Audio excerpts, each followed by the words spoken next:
कल जिहादियों ने पाकिस्तान के सुप्रीम कोर्ट को घेर लिया और पूरे सुप्रीम कोर्ट में तोड़फोड़ किया। गलती क्या थी सुप्रीम कोर्ट की? सुप्रीम कोर्ट के जज साहब ने कहा कि पाकिस्तान में रहने वाले गैर मुसलमानों को भी फ्रीडम ऑफ रिलीजन है, और उन्होंने एक व्यक्ति को इस निंदा के आरोप से बरी कर दिया। बस इतना काम किया था, पूरा एकदम सुप्रीम कोर्ट में तोड़फोड़ हो गई। जज साहब को पुलिस बुलानी पड़ी, सेना बुलानी पड़ी अपनी जान बचाने के लिए। इसके पहले जिहादियों ने बांग्लादेश में प्रधानमंत्री को खदेड़ दिया था, जहाज से भाग के आई। इसके पहले जिहादियों ने बांग्लादेश की सुप्रीम कोर्ट को घेरा और सुप्रीम कोर्ट के चीफ जस्टिस को रिजाइन देना पड़ा। इस समय बांग्लादेश में जितने भी हिंदू डॉक्टर हैं उनसे इस्तीफा लिया जा रहा है। जितने हिंदू टीचर हैं, प्रोफेसर हैं, डीन हैं, रीडर हैं, इंजीनियर हैं, एग्जीक्यूटिव इंजीनियर हैं, सबसे इस्तीफा लिया जा रहा है। जितने इस समय बांग्लादेश में हिंदू जज हैं उनसे इस्तीफा लिया जा रहा है। जितने मजिस्ट्रेट हैं, कप्तान हैं, थानेदार हैं, उनसे इस्तीफा लिया जा रहा है। जबकि बांग्लादेश में हिंदू 1.25 करोड़ हैं, उसके बावजूद बांग्लादेश में हिंदुओं की स्थिति है। और भारत के नेता, अभिनेता, लेखक, बुद्धिजीवी, पत्रकार कहते हैं मजहब नहीं सिखाता आपस में बैर रखना। यह स्टॉकहोम सिंड्रोम कब जाएगा? यह नार्सिज्म की बीमारी कब जाएगी? यह मेगलोमोनिया की बीमारी कब जाएगी?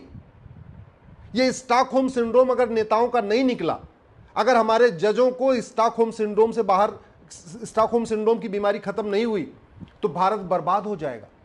क्योंकि आज भी मैं देखता हूं, चाहे वो लोकसभा के सांसद हो, चाहे राज्यसभा के सांसद हो, चाहे सुप्रीम कोर्ट के जज हो या हाई कोर्ट के जज, एक ही बात कहेंगे, मजहब नहीं सिखाता आपस में बैर रखना। जबकि सच्चाई है, अफगानिस्तान में हिंदू, जैन, बौद्ध, सिख खत्म हो गए, ब्राह्मण, क्षत्रिय, वैश्य, दलित खत्म हो गए। मजहब ने ही कहा कि इनको हटाओ।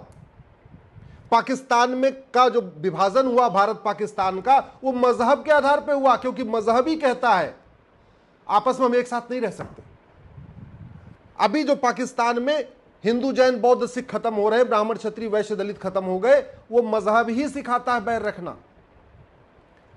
जेठमलानी जी वहां से आए, आडवाणी जी भाग के आए, मनमोहन सिंह भाग के आए, मिल्खा सिंह भाग के आए, गुलजार साहब भाग के आए, मोहिंदर अमरनाथ भाग के आए, सुनील दत्त भाग के आए, प्रेम चोपड़ा का परिवार भाग के आया, पृथ्वीराज कपूर पूरा परिवार लेके भाग के आए। क्यों? क्योंकि मजहब ही सिखाता आपस में बैर रखना। इसके बावजूद भारत के बैठे नेता, अभिनेता, लेखक, बुद्धिजीवी, पत्रकार, कलमकार, जिनको नार्सिज्म हो रखा है या मेगलोमोनिया हो रखी है या स्टॉकहोम सिंड्रोम हो रखा है, वो कहते हैं मजहब नहीं सिखाता आपस में बैर रखना। अरे मजहब अगर बैर नहीं सिखाया जाता है तो मजहब के आधार पे अजमेर में केवल हिंदू बेटियों से बलात्कार क्यों हुआ था? मजहब नहीं सिखाता आपस में बैर रखना तो बांग्लादेश में, पाकिस्तान में केवल हिंदुओं के ही घर में बलात्कार क्यों हो रहा है? और बलात्कार भी कैसे? पतियों के सामने पत्नी का बलात्कार हो रहा है, भाई के सामने बहन का बलात्कार हो रहा है, बच्चों के सामने मां का बलात्कार हो रहा है, और पिता के सामने बेटी का बलात्कार हो रहा है। मुझे कोई एक घटना बता दो पाकिस्तान में जहां किसी मुस्लिम के घर में पिता के सामने उसकी बेटी का बलात्कार किया हो इन जिहादियों ने। मजहब सिखाता है आपस में बैर रखना, इसीलिए हम अफगानिस्तान से खत्म हो गए। मजहब सिखाता है आपस में बैर रखना, इसलिए पाकिस्तान से खत्म हो गए। और मजहब सिखाता है आपस में बैर रखना, इसीलिए हम बांग्लादेश से खत्म हो रहे हैं। मजहब ही सिखाता है आपस में बैर रखना, इसलिए कश्मीर से खत्म हो गए। मजहब ही सिखाता है आपस में बैर रखना, इसलिए नागालैंड से खत्म हो गए, मिजोरम से खत्म हो गए, मेघालय से खत्म हो गए, लक्षद्वीप से खत्म हो गए, लद्दाख से खत्म हो गए। मजहब ही सिखाता है आपस में बैर रखना, इसीलिए भारत के 9 राज्यों में हिंदू अल्पसंख्यक हो चुके हैं। मजहब ही सिखाता है आपस में बैर रखना, इसीलिए भारत के 800 जिलों में से 200 जिलों की डेमोग्राफी बदल चुकी है। 6000 तहसीलों में से 1500 तहसीलों की डेमोग्राफी बदल चुकी है। इसका मतलब अफगानिस्तान तो छोड़ो, पाकिस्तान छोड़ो, बांग्लादेश छोड़ो, भारत के 25% राज्य, 25% जिले और 25% तहसीलों की डेमोग्राफी बदल चुकी। क्यों? क्योंकि मजहब ही सिखाता है आपस में बैर रखना। लेकिन हमारे ये नेता, अभिनेता, लेखक, बुद्धिजीवी, पत्रकार, कलमकार सोशल मीडिया पे, भाषणों में, टीवी में, लेख में क्या बोलेंगे? मजहब नहीं सिखाता आपस में बैर रखना। तो फिर बैर हो क्या रहा? ये पूरी दुनिया में पूरा जो हंगामा फैला हुआ है, पूरी दुनिया में झगड़ा चल किसका रहा है? मजहब का झगड़ा चल रहा है, रिलीजन का झगड़ा चल रहा है। और झगड़ा है किसका? बांग्लादेश में नाई की दुकान बंद हो रहे हैं क्योंकि दाढ़ी बनाना हराम हो चुका है। बांग्लादेश में गाना बजाना हराम हो गया है, ढोल हारमोनियम तोड़े जा रहे हैं, मेकअप करना हराम हो रहा है, ब्यूटी पार्लर बंद कराए जा रहे हैं। मजहब में वहां पे बांग्लादेश में सिनेमा घर तोड़े जा रहे हैं। इसका मतलब क्या हुआ? लाखों नाई बेरोजगार हो जाएंगे, लाखों ब्यूटी पार्लर चलाने वाली बहनें बेरोजगार हो जाएंगी, लाखों जो लोग फिल्म इंडस्ट्री में काम कर रहे थे, कोई गीत कोई लिखता था, कोई बजाता था, कोई गाता था, कोई म्यूजिक देता था, कोई और भी काम करता था, वो भी बेरोजगार हो जाएंगे। तो सच्चाई तो यह है, मजहब ही सिखाता है आपस में बैर रखना। जब अगर आप इसको नहीं मानेंगे तो जो 1947 में हुआ था, जो 2024 में बांग्लादेश में हो रहा है, जो 1990 में कश्मीर में हुआ था, वो भारत में होगा। बाकी 9 राज्यों में तो खत्म हो चुके हैं, लेकिन जो बाकी बचे हुए राज्य हैं वहां पे भी होगा। इसलिए मैं आपसे निवेदन कर रहा हूं, स्टॉकहोम सिंड्रोम वाली बीमारी का इलाज कराइए। आपको जो मेगलोमोनिया हो रखा है, जो नार्सिज्म हो रखा है, इसका अपना इलाज कराइए। सच्चाई को समझिए, भारत में समान शिक्षा लागू करने की मांग करिए। और ये मजहब जो बैर सिखाता है, ये इसके 1-2 नहीं 5 लाख स्कूल चल रहे हैं। अभी कुछ बात आई है कि बिहार में एक पाकिस्तानी किताब पढ़ाई चली। अरे भारत के सभी मुगलिया स्कूलों में पाकिस्तान की किताब पढ़ाई जाती है, और पूरी दुनिया में जो मुगलिया स्कूल चलते हैं सबका सिलेबस कॉमन होता है, करिकुलम कॉमन होता है। ऐसा नहीं कि भारत के मुगलिया स्कूलों में अलग किताब चलती है, पाकिस्तान के मुगलिया स्कूलों में अलग किताब चलती है। जो पाकिस्तान के मदरसों में किताब पढ़ाई जाती है वही भारत के मदरसों में किताब पढ़ाई जाती है, कोई अंतर नहीं है। जो बिहार में किताब पढ़ाई जा रही वही बंगाल में पढ़ाई जाती है, वही यहाँ पे आपके उत्तर प्रदेश में पढ़ाई जाती है, वही हरियाणा में पढ़ाई जाती है। इसका समाधान यह है 10वीं तक समान शिक्षा। अगर हमने भारत में समान शिक्षा लागू नहीं किया, मुगलिया स्कूलों को बैन नहीं किया, मिशनरी स्कूलों को बैन नहीं किया, मैकाले स्कूलों को बैन नहीं किया, तो भारत की बर्बादी को कोई रोक नहीं पाएगा। ये जो आज के नेता अभिनेता बड़ी बड़ी बातें कर रहे हैं ना, ये 25 साल के बाद सब रिटायर हो जाएंगे, कोई बचाने नहीं आएगा।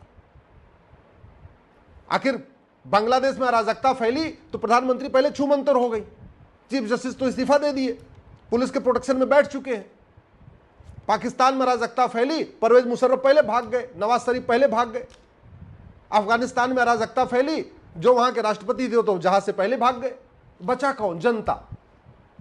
न तो अफगानिस्तान में नेता रुके जनता को बचाने के लिए, न पाकिस्तान में कोई नेता आया जनता को बचाने के लिए, और न बांग्लादेश में सब कुछ हो रहा है, हत्या हो रहा है, बलात्कार हो रहा है, गौशालाएं जलाई जा रही हैं, इंसानों को जलाया जा रहा है, खेत खलिहान पे कब्जा हो रहा है, दुकान मकान पे कब्जा हो रहा है, शोरूम लूटे जा रहे हैं। कोई नेता बचाने नहीं आ रहा है।